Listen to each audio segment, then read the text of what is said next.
Ini Alina, istrinya putraku. Aku mengangguk dengan senyum manis pada wanita yang sudah sah menjadi ibu mertuaku itu. Ijab kabul sudah selesai beberapa saat yang lalu. Saat ini kami tengah menikmati hidangan yang disajikan seraya bercengkrama dengan sanak saudara. Acara pernikahan Papa Gun memang sangat sederhana. Hanya ijab kabul saja, selebihnya silaturahmi antara saudara, kerabat, dan sahabat. Selamat ya Bunda, mudah-mudahan jadi keluarga yang sakinah, ujarku, seraya memeluk wanita cantik berjilbab lebar itu. Meskipun sudah berumur, tapi kecantikan Bunda Nur, biasa orang memanggilnya, tidaklah luntur. Dengan ramahnya, ibu mertuaku itu membalas pelukanku. Tadi Bunda lihat pada anak kecil di sini. Kemana sekarang? Tanya Bunda Nur padaku. Oh, itu Safa, putri saya, Bunda. Tadi dibawa abang saya keluar ke ruangan anak-anak, kalau tidak salah, ujarku seraya menunjuk pintu keluar. Bunda Nur mengangguk paham. Dia memang sengaja memisahkan ruangan anak-anak pantinya dan kerabat yang hadir untuk kenyamanan tamu yang datang. Selamat ya Gun, akhirnya setelah sekian puluh tahun sendiri, sekarang tidurnya ada yang nemenin. Papa memeluk sahabatnya itu, seraya menepuk-nepuk punggungnya. Terima kasih Din, sudah menjadi keluarga dalam setiap keluh kesahku, ujar Papa Gun membalas pelukan. Kedua sahabat itu terlihat haru, hingga akhirnya mereka saling melepaskan pelukan dan Papa Gun mempersilahkan kami kembali menikmati makanan. Bunda Nur dan Papa Gun meninggalkan mejaku dan Adi, kemudian berkeliling ke meja lainnya, menyapa, mengobrol, dan bersenda gurau dengan sahabat yang lain. Aku tersenyum bahagia melihat wajah cerah mertuaku. Tidak disebutkan pun pancaran kebahagiaan terlihat jelas darinya. Dan sebagai anak, aku pun turut merasakan kebahagiaannya. Tolong ambilkan tisu sayang. Aku mengalihkan pandangan dari Papa Gun pada suamiku, mengambilkan tisu untuknya, lalu kuusapkan pada sudut bibir yang terdapat noda di sana. Safa, udah makan belum? Al, ambil Gih, kasihan kalau dia belum makan. Aldi juga, main bawa-bawa aja, tutur Papa sedikit kesal. Tadi Safa rewel mau ngejar balon yang ada di luar, Papa. Makanya dibawa abang. Mungkin sekarang main di luar. Tenang saja, Safa udah makan kok. Oh iya, aku gak lihat Naima juga. Di mana dia ya? Aku mencari-cari keberadaan gadis itu dengan terus mengedarkan pandangan ke penjuru ruangan. Mata ini berhenti memindai saat melihat seseorang yang berdiri di ambang pintu. Orang-orang mulai kasak-kusuk dengan pandangan terkunci pada satu wanita yang mematung di sana. Dia adalah Dokter Kamila yang baru saja datang dengan mengenakan dress di atas lutut. Warna dan motif baju sangat sama persis dengan gambar yang dia kirimkan padaku kemarin, pada Adi lebih tepatnya. Tapi untungnya aku yang membuka pesan itu. Astaga, apa dia salah masuk? Ujar salah satu orang yang ada di dekat mejaku. Mungkin dia tidak membaca keseluruhan tulisan yang ada pada undangan. Dia salah kostum, timpal yang lain dengan diakhiri tawa mendengar kasak kusuk di sekitarnya. Adi pun menoleh ke arah pintu dan seketika itu matanya membulat mengenali siapa yang ada di sana, menjadi pusat perhatian.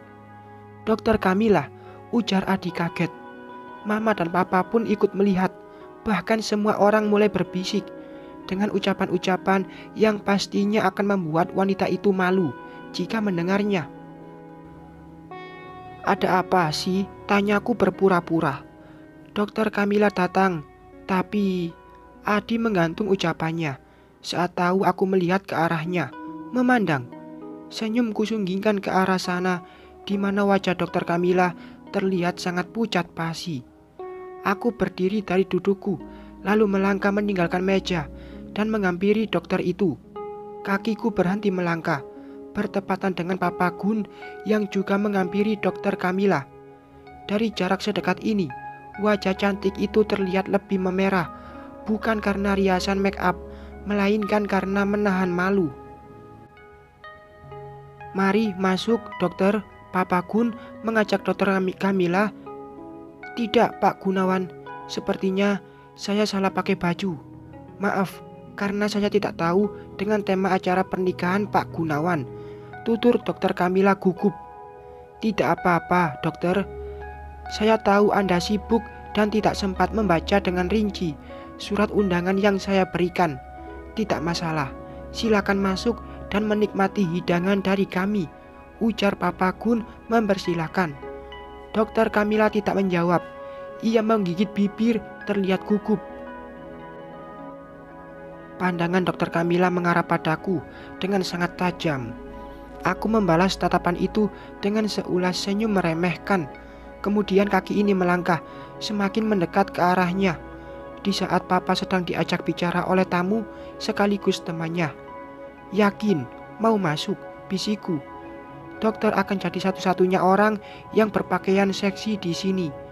Jika saya jadi dokter, saya akan memilih pergi daripada malu sendirian." Aku kemudian keluar dari ruangan pesta untuk mencari Safa, putriku. Entah Dokter Camilla akan menuruti ucapanku atau tidak. Jika dia masih punya malu, pasti akan pergi. Tapi jika dia tebal muka, pasti akan tetap masuk tanpa memperdulikan orang-orang di sekitarnya. "Alina!"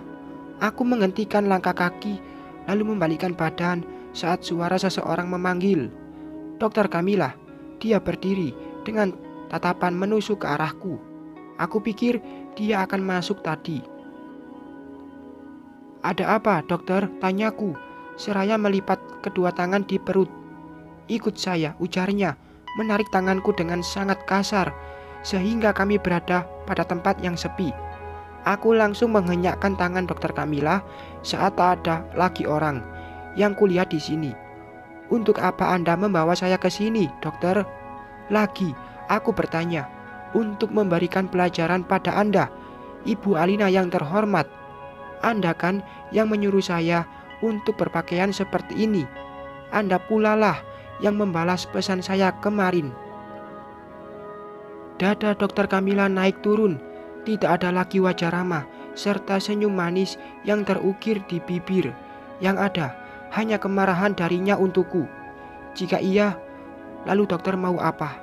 Saya kan sudah bilang sama Anda, jangan mencari celah untuk masuk ke dalam hubungan saya dan suami.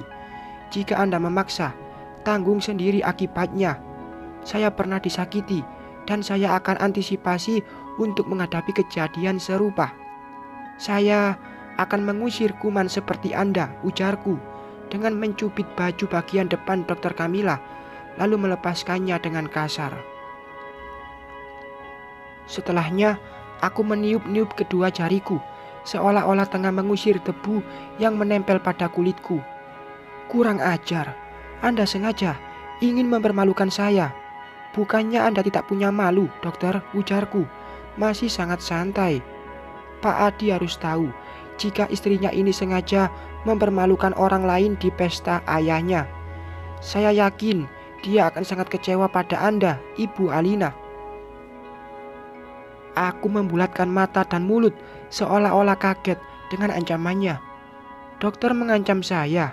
Sayangnya, saya tidak takut. Wanita yang tidak memiliki rasa malu seperti Anda memang harus dipermalukan. Anda pikir Anda cantik dengan mengumbar pose menantang kepada suami orang. "Tidak, dokter, itu menjijikkan," ujarku geram, seraya mengeratkan gigi.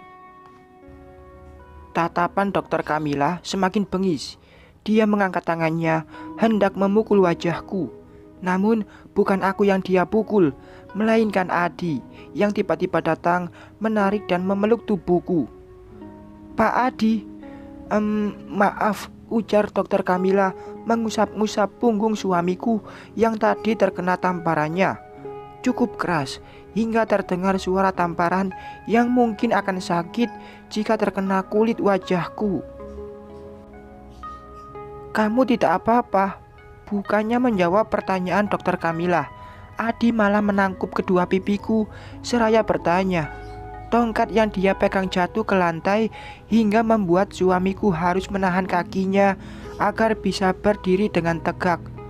Aku tidak apa-apa, Mas. Aku melepaskan tangan Adi, kemudian mengambil tongkat dan memberikannya pada suamiku.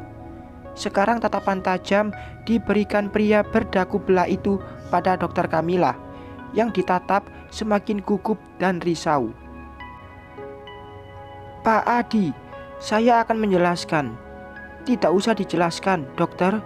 Saya sudah mendengar semuanya.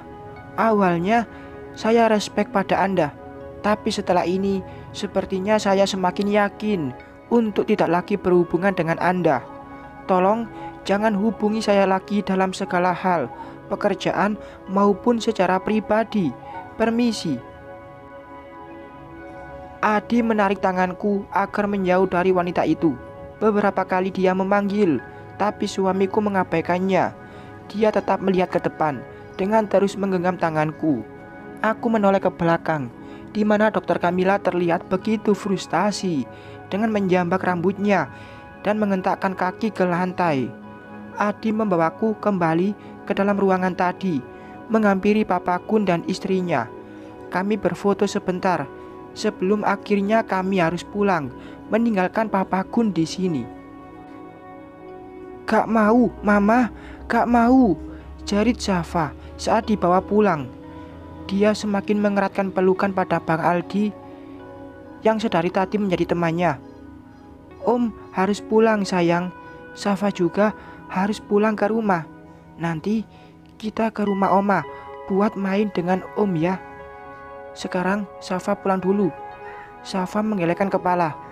Dia kekeh ingin bersama Bang Aldi dan ikut pulang bersama Mama dan Papa.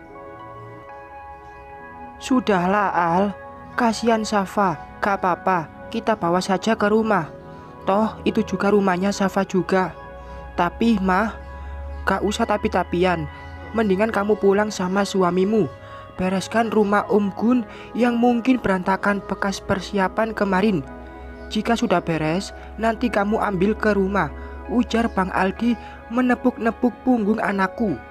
Aku melihat pada Adi dan langsung dijawab anggukan oleh suamiku itu. Meskipun berat, akhirnya aku biarkan putriku dibawa orang tua serta Bang Aldi. Dan aku masuk ke dalam mobil di mana ada Aris yang sudah menunggu sejak tadi. Sampai di rumah Papa Gun, ternyata sudah tidak ada pekerjaan yang harus ku kerjakan. Rumah sudah rapi dan bersih karena bibi yang membereskan semuanya. Keluarga Papa Gun pun sudah pulang ke rumah mereka masing-masing setelah kembali dari tempat pernikahan tadi. Sekarang kami hanya bertiga di rumah ini. Aku, bibi, dan Adi yang entah di mana. Bibi lihat Mas Adi, tanyaku pada wanita yang hendak membuang sampah. Tadi sih bibi lihat di kolam ikan, Mbak. Oh gitu, makasih ya Bi. Setelah itu bibi istirahat. Dari tadi kerja terus. Tuturku menatap kasihan. Bibi hanya mengangguk dengan tersenyum lebar padaku. Melihat wanita itu, jadi teringat Bi Narsi di rumah Mama. Wanita yang sudah lama bekerja dengan keluargaku itu paling susah disuruh istirahat. Pasti banyak alasan yang dia ucapkan. Mas, sedang apa? Kataku saat mendapati suamiku tengah fokus pada ponsel di pinggir kolam ikan. Ia duduk pada batu yang disusun rapi dengan kaki menjuntai ke tanah. Rasa curiga tiba-tiba muncul ketika melihat gelagatan aneh dari dia yang langsung memasukkan ponsel ke saku celananya. Sayang, aku sedang melihat ikan yang berenang di sana. Mereka terlihat gembira sekali, terus berenang ke sana kemari. Kenapa mencariku? Rindu, ujar Adi merangkul pinggangku, menariknya pelan dan mencium perutku. Aku mengalungkan tangan pada lehernya, mengusap-ngusap rambut lebatnya yang hitam.